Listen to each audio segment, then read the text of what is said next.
So, I don't trust restaurants, especially when it's a place that you've never been to. I feel like it can be really hit or miss. Let me explain. So a while back, me and my friends, we all decided to make plans to hang out together. And we usually do this every month or so, just to sort of have fun and forget the aging process and the fact that we're all growing up. We're really reaching ung status, aren't we? Well, one day, I get a call by a few of my friends and they say, yo, today we're gathering for the yearly yurt. You wanna go? And I say, of course. I mean, like who wouldn't? Because partying with the fellas? I mean, why not? Unfortunately, what I didn't take into account was I already had plans. Like for instance, that morning I went to the dentist and I had to get my cavities filled. Basically, I eat a lot of candy and I don't really take good care of my teeth. It was this whole thing. Anyway, I ended up getting a bunch of shots in my gums and they really did hurt. So for the entire day, or most of it, I had an entire numb mouth and so I couldn't really taste anything. And so I got kind of used to that. In fact, I got overconfident. And remember this detail, by the way. Take note of that. Because I have a numb mouth, I'm now hanging out with my friends and we all decided to play beer pong together. Now personally, do I drink? No, I don't. But basically, if you don't know what beer pong is, it's basically basketball and if you miss, you just drink some beer. It's kind of a fun game. Well, unfortunately, because of my numb mouth and all the partying and shouting, I didn't really realize that throughout the day I had bit my tongue in the sides of my mouth, which left it very sensitive to certain things, right? Like for instance, whenever I drank cold water, it got really sensitive towards that. Well, after some drinks and some hours, we get hungry and then we decide, dang, we want some food, which is not too bad, right? I mean, obviously we're hungry, we have to go eat food and dinner. Well, eventually we all decide on a place called Wings Etc. It's basically a wing place that offers a wing challenge to any who dare to embark on it. It basically is like you have to eat a certain amount of wings, like 20 ghost pepper wings in under an hour. But unfortunately,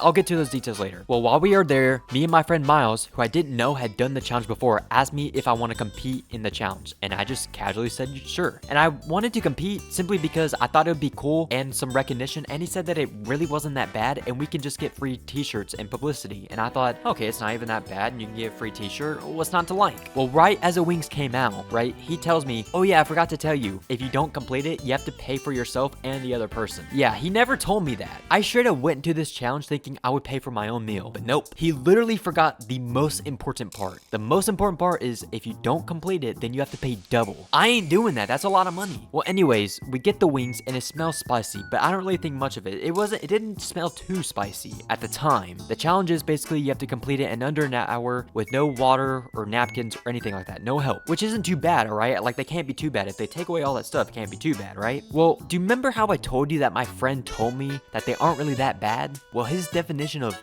not that bad is the ghost pepper. He has a very high tolerance for spice, and I don't. So it's whatever. I don't care. I'm going to do this and I'm going to hold my head high. I am not any coward. So whenever I take my first bite, good lord, it literally burnt my tongue. And not only was it really, really spicy, it was also really, really bad. Like it tasted like dirt. Like imagine eating dirt, but spicy. That's literally what it tasted like. And remember how I told you that my mouth earlier was numb? Well, now it was wearing off. All right. And it would have been nice to have a nice numb mouth just to complete this challenge. But unfortunately, that's not what happened. I have like a bunch of like cut sores and a bunch of like shot sores. I can't speak. Shot sores in my mouth. My mouth was all cut up, right? And the ghost pepper wings did not make it any better. It was very bad. And it wasn't even 5 minutes into the challenge that I really wanted to quit. Like it was that bad. It got so bad, I literally ended up watching like Nick EH30 do like Fortnite streams just to keep me focused. And so then I didn't walk out. Well, anyways, I ended up completing it with like, I don't know. I think I ended up completing it with like 1 minute left or something. And luckily, I think, okay, I got lucky. 1 minute left. I think I'm going to get a free picture, right? For everyone to see and to get posted up on the wall. Well, no, nope. It wasn't even that. Turns out they forgot to tell us that they don't do pictures anymore. So I just straight up did the challenge for nothing. Yeah, they don't even give t-shirts or anything anymore. So I quite literally did the challenge for nothing. And what was even more awful was that this was just the start of something awful. This was the start of the weekend yurt. A yurt, if you don't know what it is, a yurt between us is really just whenever you spend a whole weekend partying. And it's pretty much just that.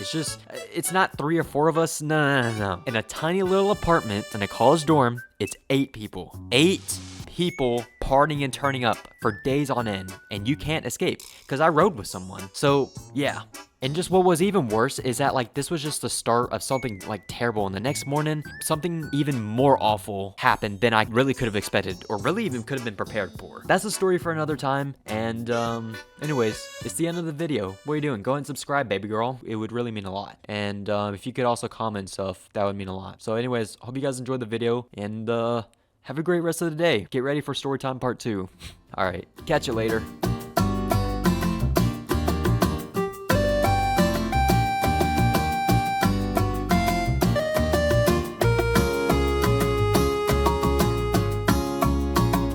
Now the main problem area is up here. All of this going on up here is what's causing me the most physical discomfort. It's like a visceral reaction of discontent coming from this area. This area is not good either. I hate this, but I'm mainly worried about this.